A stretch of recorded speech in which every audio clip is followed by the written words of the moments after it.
विधानसभा क्षेत्र दातारामगढ़ में पिछले चुनाव में औसत मतदान से न्यून रहे। मतदान केंद्रों पर स्वीप गतिविधियां, रैली, मतदान संदेश, नुक्कड़ नाटक तथा मतदाता शपथ कार्यक्रम आयोजित किए गए। राजस्थान विधानसभा चुनाव 2023 के संदर्भ में निर्वाचन आयोग एवं रिटर्निंग अधिकारी गोविंद सिंह भींचर के निर्देशानुसार पिछले चुनाव में 65% से कम मतदान रहे। मतदान केंद्रों को चिन्हित करके उन पर स्वीप की विभिन्न गतिविधियां आयोजित की जा रही हैं। दातारामगढ़ स्वीप प्रकोष्ठ प्रभारी राजेंद्र सरोज ने बताया कि सोमवार को बेई की एक तथा कुली की एक मतदान केंद्र के लिए रिटर्निंग ऑफिसर की उपस्थिति में स्वीप कार्यक्रम आयोजित किए गए। इससे पूर्व में संबंधित विद्यालय के विद्यार्थियों द्वारा स्लोगन, नारे, लिखी तख्तियां लेकर विशाल रैली निकाली गई, जो ग्राम के मुख्य मार्गों से होती हुई आम चौपाल और ग्राम पंचायत भवन के सामने चौक में पहुंची, जहां कई दर्जनों की संख्या में महिला, पुरुष, सैकड़ों बालक बालिकाएं और अनेक वरिष्ठ जन उपस्थित हुए। सरोज ने उपस्थित लोगों को जानकारी देते हुए बताया कि आपके गांव में पिछले चुनाव में औसत से कम और न्यून मतदान रहा, अतः हम भारत निर्वाचन आयोग तथा दातारामगढ़ निर्वाचक रजिस्ट्रीकरण अधिकारी का संदेश लेकर यहां आए कि आप आने वाले आगामी विधानसभा चुनाव 25 नवंबर को मतदान अधिक से अधिक करके इस न्यून मतदान के धब्बे को दूर करें। अतिरिक्त विकास अधिकारी हरफूल कांटवा ने मजबूत लोकतंत्र के लिए आवश्यक वोटिंग और ग्रामीण जनों में पोखरमल, सज्जन सिंह, राजेंद्र सिंह, गणेश सिंह ने मतदान सशक्त प्रतिशत स्तर प्रतिशत से अधिक तक पहुंचाने का विश्वास दिलाया। सभी उपस्थितों को सरोज ने आवश्यक मतदान की शपथ दिलाई तथा पंचायत भवन में शानदार स्वीप रंगोली बनाई जाकर आवश्यक मतदान को प्रेरित करने हेतु एक शानदार नुक्कड़ नाटक,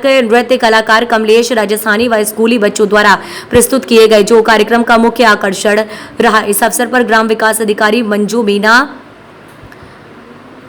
तमाम लोग उपस्थित रहे।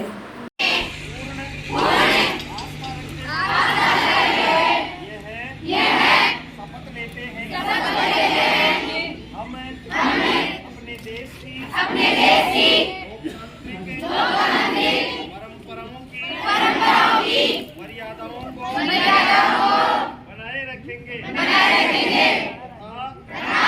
स्वतंत्र, निष्पक्ष एवं शांतिपूर्ण निर्वाचन की गरिमा को पूर्ण रखेंगे।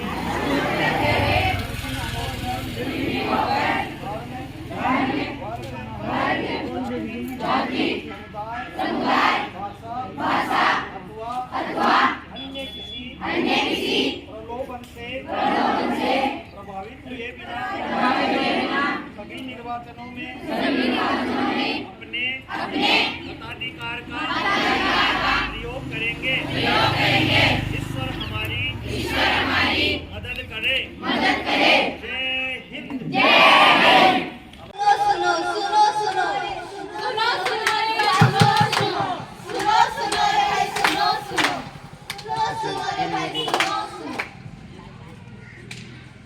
वोट कौन दे सकता है?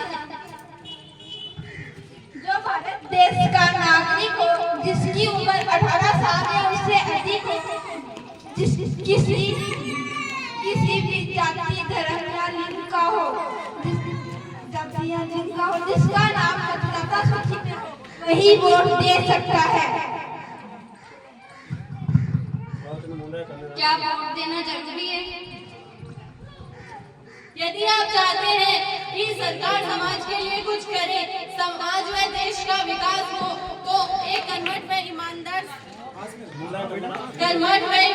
सरकार चुनने के लिए हमारा वोट देना जरूरी है। जब नेता मंत्री कुछ करते नहीं है तो वोट देने का क्या फायदा? क्या आपने वोट दिया? नहीं, मैंने वोट नहीं दिया। आपको क्या अधिकार है यह कहने का कि नेता मंत्री कुछ करते नहीं है? अगर हमने वोट ही नहीं डाला तो हमें कोई अधिकार नहीं उन्हें ये कहने का, शिकायत करने का कोई अधिकार नहीं। हमें किसको वोट करना चाहिए? वोट हमारा अधिकार है। अगर आप चाहते हैं कि ईमानदार सरकार नेता चुनने में आपकी भागीदारी हो तो वोट अवश्य करें। 1 2 3 4 मतदान